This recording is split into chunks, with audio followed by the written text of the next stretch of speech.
Hi everyone, I'm GREYMOND. I'm an OCD recovery coach with more than 10 years of experience helping people recover from OCD. Prior to that, I had severe OCD myself that I fully recovered from, and as do my clients. So if you wonder, can you fully recover from OCD? Absolutely, yes, you can. So, to start your OCD recovery, you need a blueprint for your recovery, meaning you need to have a plan of how you're actually going to approach this. Since you are going to be doing this on your own, the way you're going to handle it is step one, day one, step one. You're going to take notice and write down every compulsion that you're doing. Every avoidance that you're doing, no matter how big or small, make a list. If the list is 500 different points, then the list is 500 different points. Don't be afraid of that. We need to see the whole scope because if it's not even on the list, then we're not even addressing it, which is why you are here now. So make a very detailed list. Take the time, take all day, write down the list. For each of those compulsions or avoidances or reassurance behaviors, write down the level of anxiety that you are experiencing.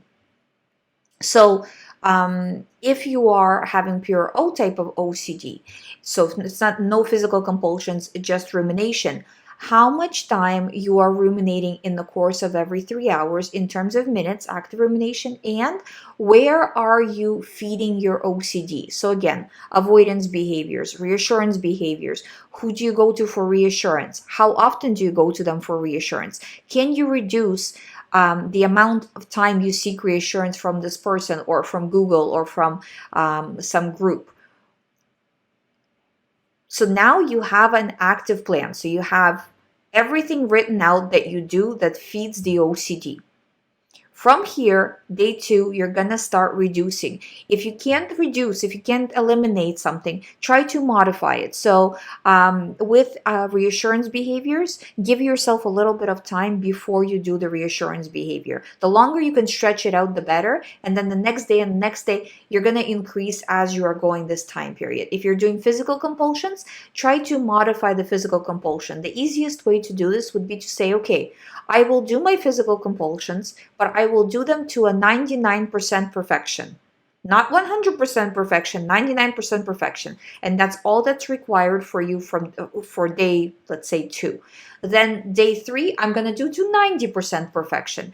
And little by little, you're going to start to reduce how much you're actually doing. It's okay that it's going to be slow. It didn't take you a day to get here. So, but you need to have that list because it builds accountability of what do I need to work on? What's the scope? You have your scope, and now you're moving forward with eliminating things on that list, whether it's physical compulsions or rumination. If you're dealing with Puro, I strongly suggest you track rumination time because even if you just say, well, I'm just going to refuse everything. Well, first of all, that's not going to happen. You're not going to be able to refuse everything. You're only going to be able to refuse some things.